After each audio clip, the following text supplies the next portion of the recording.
Nama saya Januarius Yeremias Parung, saya berasal dari Ruteng Flores NTT. Nama bapak saya almarhum Matias Banggur, nama ibu saya almarhumah Christina Reminang. Saya anak 5 dari 5 bersaudara. Nama saya Evansius Abi, saya dari NTT. Bapak saya bernama Alfonsus Abi dan ibu saya Anastasia Kolo. Saya anak kedua dari 6 bersaudara. Nama saya Handrianus Masri, saya berasal dari Bealaing, Pocoranaka, Manggarai Timur. Saya anak pertama dari 3 bersaudara. Bapak saya bernama Matius Habat dan ibu saya Maria Surya. Saya Erik Chonfin, asal dari Timur Barat. Bapak saya bernama Arnoldus Chonfin dan mama saya bernama Sisilia Suat. Saya anak 5 dari 5 bersaudara. Nama saya Antonius Tatno. Orang tua saya bernama Markus Tukarmo Kasdi dan Susana Tina. Saya 3 bersaudara dan saya anak yang terakhir. Saya berasal dari Jelegong, Ngadirojo, Wonogiri, Jawa Tengah. Nama saya Washington Ignatius Washington Hendra Kusuma. Saya berasal dari Klaten. Bapak saya bernama Tarsisius Yusef Sutardi. Ibu saya bernama Susana Maria Yuniku Mariati. Saya anak keempat dari 4 bersaudara. Sejak duduk di bangku sekolah dasar, terutama sejak menerima komuni pertama, saya sudah mulai aktif dalam kehidupan menggereja. Saya adalah seorang misdinar. Pada titik inilah panggilan saya untuk menjadi seorang imam mulai. Ketika SMP, saya bergabung dengan sebuah organisasi bela diri namanya THS THM. Dalam organisasi tersebut kami diminta untuk dilatih secara fisik. Lalu kami juga berlatih untuk membaca kitab suci dan memeditasikannya.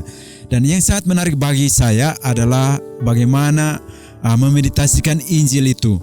Dan ketertarikan itu semakin mendalam. Jadi ketika ada waktu luang, saya selalu memberi waktu untuk membaca dan memeditasikan kitab suci. Nah, waktu itu saya tertarik untuk menjadi pewarta Injil. Namun saya tidak tahu bagaimana cara menemukan jalan panggilan itu. Dan karena kesetiaan saya untuk membaca kitab suci, akhirnya saya menemukan sebuah pesan dari kitab suci yang mendorong saya untuk memutuskan untuk menjadi pewarta Injil. Berawal dari keseringan menjadi misdinar dalam misa setiap hari Minggu, saya memulai perjalanan panggilan saya, ketertarikan saya menjadi seorang imam. Ketika saya melihat frater-frater SVD mengadakan aksi panggilan di paroki saya, saat itu mereka memakai jubah. Dan setelah itu saya menyampaikan kepada kedua orang tua saya bahwa saya ingin memakai jubah. Dan juga dalam kehidupan menggereja saya menjadi misdinar, kemudian di SMP sampai SMA, dan itu memupuk semangat saya untuk menjadi imam. Awal panggilan saya itu hadir ketika saya kelas 2 SD. Kami sebagai keluarga kami ke gereja, di mana di stasi kami itu ada sebuah gereja kecil. Kemudian kami di situ dan merayakan misa bersama-sama. Ketika menghadiri misa, ada 2 orang suster yang tersenyum kepada saya. Dan kemudian saya juga tersenyum kepada mereka. Dan tidak tahu kenapa ketika saya pulang ke rumah, tiba-tiba saya mengatakan kepada orang tua saya ingin menjadi seorang pastor. Bagi saya itu sangat luar biasa ketika saya melihat suster, tapi akhirnya saya mengatakan saya mau menjadi seorang pastor. Panggilan saya berasal dari sebuah keluarga. Orang tua saya berdoa, keluarga saya berdoa. Hampir setiap sore kami berdoa bersama. Dari keluarga inilah saya belajar berdoa, belajar mencintai, belajar bagaimana mengasihi. Dan di sanalah saya menemukan kedamaian dan sukacita. Setiap kali ada pastor yang datang atau habis misa, ibu saya selalu teriak, minta berkat sama Romo. Berkat itulah yang membuat saya merasa nyaman, ada kedamaian, ada kegembiraan, ada sukacita. Dan saya sangat egois sekali, ingin merasakan kegembiraan itu selalu. Jadi ada kedamaian saat saya berdoa, ada ketenangan, ada sukacita saat saya memberi.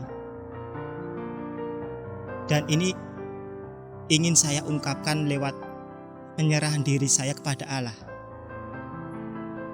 Karena saya seorang petualang, saya ingin menjadi misionaris supaya bisa bertemu dengan orang-orang, bisa bertemu dengan kebudayaan, bertemu dengan dunia. Dan saya percaya bahwa dunia sudah, telah dan akan menunjukkan wajah Allah kepada saya. Saya memilih Xaverian karena ketertarikan saya akan karisma, mewartakan Kristus dan kabar gembiranya kepada segala bangsa, kepada semua orang yang belum mengenalnya. Dan dalam proses formasi, saya semakin jatuh cinta kepada serikat ini melalui penghayatan hidup spiritualitas Xaverian, menjadikan dunia satu keluarga. Tidak dapat dipungkiri, keluarga menjadi cikal bakal pembentukan karakter saya dan kita semua. Dan menurut saya, Xaverian adalah tempat bagi saya yang cocok, di mana kekeluargaan menjadi prioritas dan karakter. Saya menjadi jatuh cinta kepada Xaverian karena karakteristik kekeluargaannya yang sangat kuat, dan saya yakin pilihan saya menjadi tepat dalam menjalani panggilan saya sebagai seorang misionaris. Pada saat saya ingin memutuskan masuk di kongregasi atau masuk jadi imam projo, kakak saya yang dulunya suster Fransiskan bilang, kamu cocoknya sepertinya jadi misionaris. Kamu suka kesana kesini, cocoknya kamu punya jiwa petualang. Intinya dia menyarankan kepada saya untuk mengabdikan diri kepada kongregasi misioner. Suatu saat saya lihat brosur, lihat pengumuman, lihat iklan di majalah Hidup tentang Serikat Xaverian. Terus saya coba-coba karena itu di Jogja, saya waktu itu kuliah di Semarang. Saya kontak pertama saya dengan Pastor Ciroy Rudolfo. Dia menerima saya dengan lapang dada, dengan terbuka, dengan senyumnya. Saya semakin tertarik karena penerimaan seperti seorang bapak. Saya berpikir, inilah keluarga saya selanjutnya. Terinspirasi dari kata-kata Yesus, pergilah ke seluruh dunia dan wartakanlah Injil. Bagi saya ini sangat menarik sekali, maka kemudian saya memutuskan untuk Xaverian. Karena bagi Xaverian itu adalah mewartakan Injil kepada mereka yang belum mengenalnya, ada hal yang utama dan yang sangat penting. Mulanya saya tidak mengenal mendalam tentang Xaverian. Saya memilih karena Xaverian ada di Jawa dan saya mau ke Jawa. Setelah saya masuk ke Xaverian tahun 2007, baru saya mengenal apa dan bagaimana Xaverian. Dan di situ saya kenal bahwa Xaverian menekankan semangat kekeluargaan dan pelayanan. Dan pengalaman pertama itu yang memberikan kesan yang sangat-sangat baik bagi saya dan memotivasi saya untuk menjadi Xaverian, untuk mewartakan Kristus bagi orang-orang yang belum mengenalnya. Nah, waktu itu saya ingin sekali seperti Santo Paulus. Dan akhirnya saya bertanya, siapa sih Santo Paulus? Akhirnya saya berpikir Santo Paulus seperti seorang imam. Jadi berarti saya harus menjadi seorang imam. Nah, akhirnya Tuhan itu sangat besar. Dia akhirnya mencarikan sebuah kongregasi yang misinya, yang semangatnya sesuai dengan apa yang dilakukan oleh Santo Paulus. Akhirnya saya menemukan sebuah brosur ketika saya di SMA, brosur Xaverian yang karismanya mewartakan Kristus kepada mereka yang belum mengenalnya. Dengan itu saya mendaftar ke Serikat Misionaris Xaverian dan pada akhirnya saya diterima. Setelah menjalankan tahun orientasi misioner, saya melanjutkan pendidikan teologi di Meksiko. Di sana saya berjumpa dengan budaya yang baru, dengan orang-orang yang baru yang memiliki karakter berbeda dengan saya. Perjumpaan dengan budaya yang baru dan juga dengan orang-orang yang baru yang memiliki karakter yang berbeda dengan saya adalah rahmat tersendiri dalam perjalanan misioner saya. Bagi saya, hal yang menarik dan terkesan dalam perjumpaan dengan orang-orang Meksiko adalah keramah tamahannya yang selalu menyapa kita, menyapa saya setiap kali kita bertemu, dan selalu memberi perhatian yang lebih terhadap kita yang menjalani panggilan khusus untuk mendedikasikan hidup kita kepada Tuhan. Setelah mendengar berita bahwa saya dikirim ke Teologi Internasional di Yaounde, Kamerun, saya sangat senang karena saya bermimpi ke sana. Dan setibanya di sana yang membuat saya sangat bahagia yakni kehidupan komunitas. Di sana kami terdiri dari berbagai negara, ada yang dari Italia, dari Spanyol, dari Meksiko, dari Indonesia, dari Afrika sendiri ada beberapa negara, yakni Kamerun, Kongo, Burundi, Chad. Jadi saya sangat senang bisa hidup bersama mereka. Dan orang-orang di sana mereka sangat menyambut kami, terutama orang asing, dengan baik.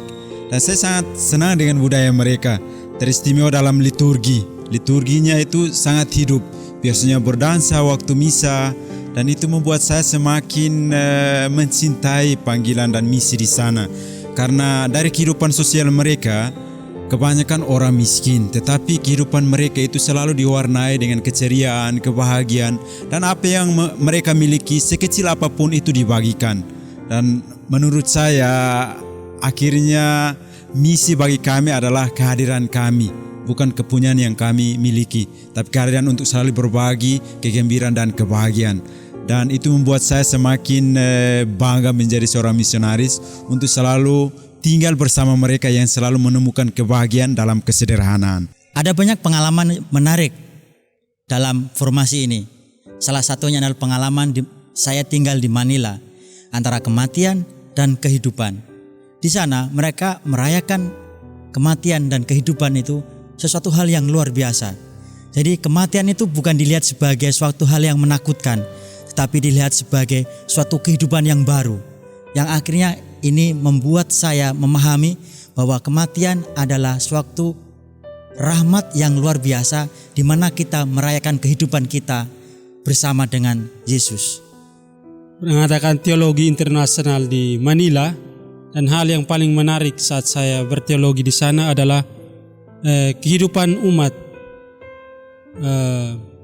kemurahan hati mereka untuk berbagi sesuatu kepada kami, kepada saya, dan mereka itu perhatian kepada para misionaris. Apapun yang mereka miliki, entah itu makanan atau uang, atau mungkin mereka akan berbagi pengalaman dengan para misionaris, terlebih kami yang menjalani masa formasi. Dan itu saya melihat sesuatu yang sangat unik dari orang-orang Filipina terhadap para misionaris. Tahun 2014 yang lalu saya diutus untuk melanjutkan studi teologi di komunitas teologi Manila, Filipina. Ada dua hal yang menarik. Yang pertama, kehidupan berkomunitas. Kehidupan berkomunitas di sana tidaklah mudah karena kami berasal dari berbagai macam budaya, suku bangsa, dan juga benua. Pengalaman pengampunan menjadi pengalaman pertama saya hidup dengan berbagai macam budaya itu. Saya masih ingat pesan dari almarhum rektor kami, Pastor Aldo, yang mengingatkan saya bahwa ketika kamu dilukai, bersyukurlah karena kamu dikasih kesempatan untuk belajar mengampuni. Itu pengalaman yang paling berkesan, yang pertama kali saya rasakan di komunitas yang berasal dari berbagai macam latar belakang. Pengalaman yang kedua adalah kepenuhan janji Yesus dalam Injil. Apabila kamu meninggalkan segalanya, saya akan memberikan 100 kali lipat. Rumah, saudara, orang tua, dan segalanya. Saya tinggal di Bongor, Chad, di benua Afrika, dengan 3 konfrater, dengan 2 konfrater yang berasal dari benua yang berbeda. Di sanalah saya menemukan kehangatan dalam keluarga, saya menemukan sukacita dalam pelayanan. Tantangan-tantangan, kesulitan-kesulitan, kesempatan-kesempatan kami hadapi bersama. Dan kami sadar bahwa kamilah bagian dari pengharapan umat. Satu persatu kami berusaha untuk memberi diri kami yang terbaik. Melihat mereka kami juga melihat harapan. Melihat mereka kami melihat wajah Allah. Hal-hal yang kami syukuri sebagai misionaris. Hal-hal yang membuat kami bergelora tinggal di tanah misi. Berdoa bagi kami dan kami berdoa bagi Anda.